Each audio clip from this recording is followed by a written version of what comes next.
की सबसे बड़ी खबर हम आपको बताते हैं अतीक के बारे में। अतीक नाराज चल रहा था यूपी सरकार जिस तरीके से उसके ऊपर एक के बाद एक एक्शन ले रही थी, और ये नाराजगी उसकी थी उमेश पाल मामले को लेकर।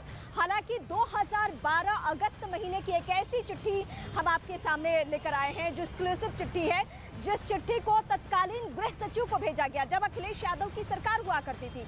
और इस चिट्ठी में मांग ये रखी गई है अतीक की तरफ से कि उमेश पाल अपहरण कांड, जिस मामले में उसको उम्र कैद की सजा सुनाई गई थी, उस मामले से अतीक और अशरफ दोनों का ही नाम हटा लिया जाए। लेकिन उस वक्त भी ऐसा नहीं हुआ था, और जब हालिया दिनों में एक्शन हो रहा था उसके बाद नाराजगी में, गुस्से में उसने क्या किया, उमेश पाल हत्याकांड घटना को अंजाम दिया। माफिया डॉन अतीक अहमद ने 2012 में उत्तर प्रदेश के तत्कालीन गृह सचिव को यह पत्र लिखा था। इस पत्र में जिक्र था कि उमेश पाल अपहरण कांड फर्जी है। इसमें अतीक, उसके भाई अशरफ समेत सभी नामजद लोगों को फंसाया गया है। इस पत्र में इस बात का जिक्र था कि इस मुकदमे की वजह से उसके परिवार की छवि धूमिल हो रही है, ऐसे में इस मुकदमे को बंद करा दिया जाए। हालांकि मुकदमा तत्कालीन सरकार ने बंद नहीं कराया था। बीते दिनों जब अतीक और अशरफ को रिमांड पर लिया गया तो उन्होंने पुलिस के सामने इस बात को स्वीकारा था कि उन्होंने कई बार उमेश पाल को मिलने के लिए बुलाया, लेकिन वो नहीं आया। ऐसे में योगी सरकार एक तरफ ताबड़तोड़ कार्रवाई कर रही थी, दूसरी तरफ अतीक का जो सियासत और जो दबदबा था वो खत्म हो रहा था, जिसकी वजह से तैश में आकर अतीक अहमद ने उमेश पाल की हत्या करा दी। इस वक्त हम सीधे आपको लखनऊ लिए चलते हैं, हमारे सहयोगी अमित हमारे साथ जुड़े हुए हैं। अमित, ये कम से कम उत्तर प्रदेश में तो संभव नहीं है कि एक माफिया अपने रसूख का, अपने हनक का इस्तेमाल करे और उमेश पाल की नाराजगी में मर्डर करवा दे, और सरकार और जो जांच एजेंसियां है या फिर यूपी स्टेफ है वो चुप बैठे। ये बिल्कुल संभव नहीं है। देखिए दीमा, इस वक्त मेरे पास वही चिट्ठी यहाँ पर मौजूद है, और यहाँ पर देखिए 17 अगस्त 2012 को ये चिट्ठी लिखी गई थी। और यहाँ साफ साफ चिट्ठी के ऊपर लिखा हुआ है अतीक अहमद पूर्व सांसद, अतीक अहमद पूर्व सांसद। और इसका जो कार्यालय का जो एड्रेस है वो चकिया वाला एड्रेस है, जो चकिया में जो उसका कार्यालय है जहाँ से लगातार आप एंकरिंग कर रही है, ठीक उसी ऑफिस का यहाँ पर एड्रेस लिखा हुआ है। और इसमें साफ लिखा हुआ है कि उमेश पाल अपहरण मामले में जल्द से जल्द मुकदमा खत्म कराने के संबंध में इस चिट्ठी को लिखी गई है। तत्कालीन गृह सचिव को की गई थी 2012 में, अगस्त 2012 में। और इसमें साफ लिखा हुआ है कि जिस तरीके से उमेश पाल अपहरण मामला लगातार चल रहा है और जिस तरीके से उसका यानी अतीक अहमद और उसके भाई अशरफ दोनों समेत कई लोगों के नाम इसमें दर्ज है, इससे उसकी छवि धूमिल हो रही है। तो 2012 में अतीक अहमद द्वारा लिखी गई इस चिट्ठी और आज की जो पुलिस थ्योरी है, जिस तरीके से पुलिस बार बार ये कहती रही है ऑफ कैमरा ऑन कैमरा कि कहीं ना कहीं अतीक अहमद का जो बादशाहत था वो खत्म हो रहा था उमेश पाल की वजह से, इसी वजह से उमेश पाल की हत्या हुई है। तो साबरमती जेल जब यूपी पुलिस गई थी उमेश पाल हत्याकांड के बाद, और जब बयान लिया गया था अतीक अहमद का, तो अतीक अहमद ने इस बात का जिक्र किया था और कहा था कि हाँ उसकी बादशाहत खत्म हो रही थी उमेश पाल की वजह से, वो भी खासतौर से प्रयागराज। अतीक ने नाराजगी दिखाई और नाराजगी दिखाते हुए सरकार की कार्रवाई को लेकर उसने क्या किया, उमेश पाल का मर्डर करवा दिया। और सिर्फ इतना ही नहीं किया, उसने अपने परिवार के एक एक सदस्य, जिसमें उसका बेटा असद जो कि इनकाउंटर में मारा जा चुका है, उसकी पत्नी शाइस्ता परवीन, इसके अलावा उसके नाबालिग बच्चे, सब के सब या तो सलाखों के पीछे या फरार चल रहे हैं। लेकिन असद जो कि अपराध की दुनिया में नया नया कदम रखने की कोशिश कर रहा था, उसकी क्या प्लानिंग थी?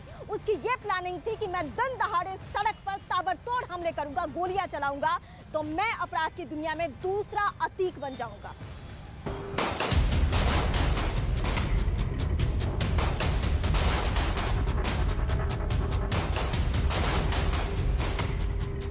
बेखौफ गोलियां चलाता असद का ये वीडियो, जिसने अशरफ की पूरी प्लानिंग पर पानी फेर दिया।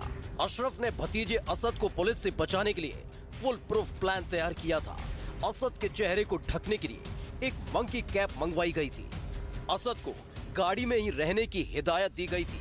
उसे मंकी कैप पहनकर गाड़ी में ही बैठे रहने को कहा गया था, लेकिन असद ने गाड़ी से बाहर निकलकर सारे प्लान पर पानी फेर दिया।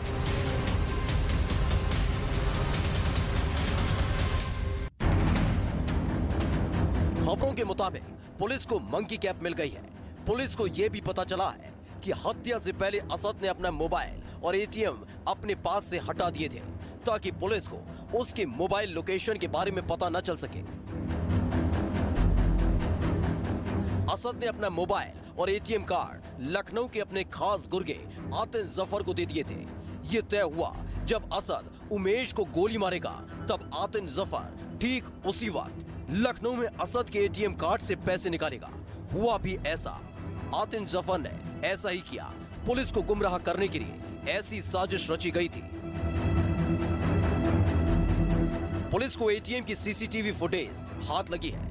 इस सीसीटीवी फुटेज में आतिन जफर एक एटीएम से पैसे निकालते हुए देखा जा रहा है। पुलिस ने दावा किया है कि सीसीटीवी फुटेज में जो एटीएम कार्ड दिख रहा है वो अतीक के बेटे असद का ही है। आतिन ने उमेश हत्याकांड के दिन यानी 24 फरवरी को रात 9:12 पर एटीएम से 10,000 रुपए निकाले।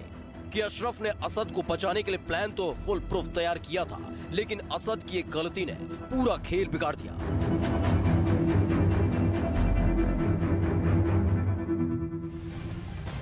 चौबीस फरवरी को प्रयागराज में उमेश पाल की हत्या कर दी गई थी, जिसमें अतीक अहमद को मुख्य आरोपी बनाया गया था।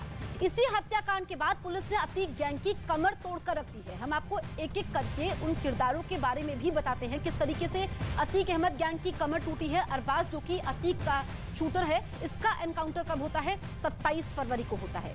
इसके बाद अगली तारीख का रुख हम करते हैं 6 मार्च, जिसमें उस्मान जो कि अतीक का शूटर था, इसका भी एनकाउंटर हो जाता है। तो अतीक गैंग का अंत किस तरीके से हुआ है ये एक एक करके हम आपको बता रहे हैं। असद अहमद अतीक का बेटा, 13 अप्रैल को इसका झांसी में एनकाउंटर होता है। इसके बाद अगर हम बात करें गुलाम की, ये भी अतीक का शूटर, 13 अप्रैल को ये भी असद के साथ मारा जाता है, इसका एनकाउंटर हो जाता है। इसके बाद अतीक अहमद जो कि 15 अप्रैल को उसकी हत्या हो जाती है।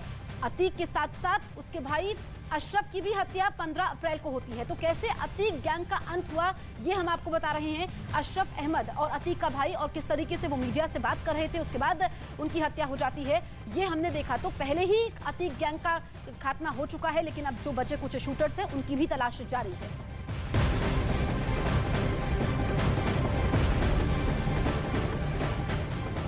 बेनामी संपत्ति के मामले में मुख्तार अंसारी को आयकर विभाग ने नोटिस भेजा है। आयकर विभाग ने 127 करोड़ रुपए की बेनामी संपत्ति के मामले में मुख्तार अंसारी को पहला नोटिस बांदा जेल में भेजा।